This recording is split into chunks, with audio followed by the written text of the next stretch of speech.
मुबाहिसा जारी है तो दूसरी तरफ चैलेंजेस भी सामने हैं। मोदी सरकार के आर्टिकल 370 को हटाने के बाद लद्दाख को मरकज के जेर इंतजाम इलाके का दर्जा देने के फैसले का लद्दाख से बीजेपी के रुकने पार्लियामेंट जेटी नमग्याल ने खैर मकदम किया। उन्होंने कहा कि लद्दाख के लोगों की देरी न मांग थी। ये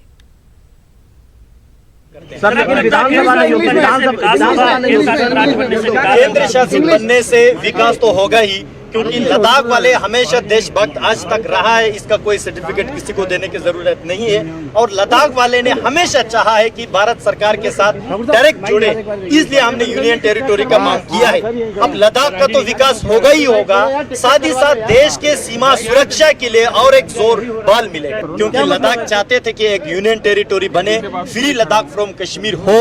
कश्मीर के जो डोमिनेंसी से, कश्मीर के जो डिस्क्रिमिनेसी से लद्दाख को मुक्त मिले, वो आज होने जा रहा है। हम इस बिल का वेलकम करते हैं। असेंबली नहीं होगी सर, सीधे केंद्र का शासन होगा वहां पर, तो क्या आपकी जो नहीं, कुछ तो हो रहा है।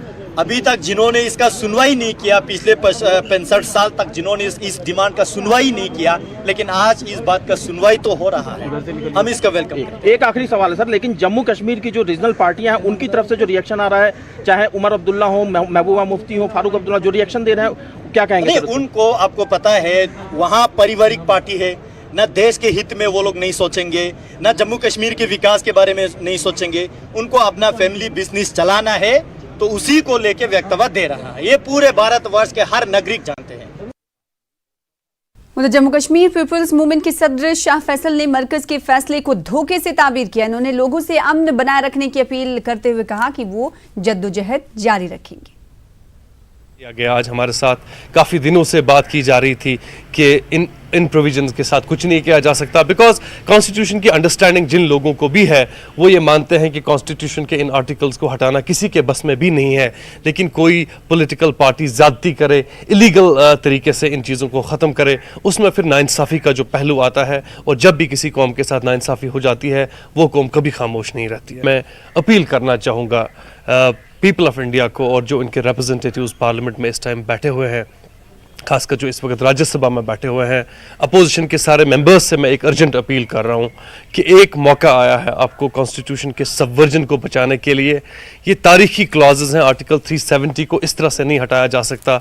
इस तरह से इंडियन कॉन्स्टिट्यूशन को सबवर्ट नहीं कर सकती है एक पॉलिटिकल पार्टी जिसको मेजॉरिटी हासिल हुई है। मैं आपसे कह रहा हूँ कि एक नया चैप्टर खुलेगा यहाँ पर, और शायद कुछ भी नहीं बचेगा आज के बाद। इंडिया और कश्मीर के बीच का जो रिश्ता है शायद वो एक डिफरेंट लेवल पे चला जाएगा। कागज़ों पे शायद वो आप जिस तरह से भी चाहें उसको मैनिपुलेट करना, लेकिन शायद वो बात आज लोगों के दिलों से निकल जाएगी। और यहाँ पे जिस तरह की जानी और जिस तरह का जहनी नुकसान हो सकता है, उससे शायद आप अंदाज़ा नहीं कर सकते हैं जिस तरह का माहौल इस वक्त बना हुआ है। मैं आपसे अपील करता हूं कि आप इस रेजोल्यूशन को अपोज कीजिए, और पूरे मुल्क के जो सोचने समझने वाले लोग हैं उनसे मैं अपील करता हूं इस रेजोल्यूशन को अपोज कीजिए। मैं कश्मीर के लोगों से भी गुजारिश कर रहा हूं कि ये एक बहुत ही बड़ा नाजुक मौका है हमारे लिए। आप भी होश में, आप भी बहुत ही एहतियात से काम लीजिए। इस वक्त जिस तरह से कोशिश की जा रही है कि हमारे ख़िलाफ़ फोर्स यूज़ करके शायद हम सबको ख़त्म किया जाए, हमारी शनाख्त तो पहले ही ख़त्म की जा चुकी है। मेरी आपसे गुजारिश है कि आप मौका नहीं दीजिए। हम जिंदा रहेंगे तो इंशाल्लाह जद्दोजहद भी करेंगे। बहुत ही एहतियात से काम लीजिए। इस हवाले से कई और रद्दमल आपको दिखाएंगे, लेकिन छोटे से ब्रेक के लिए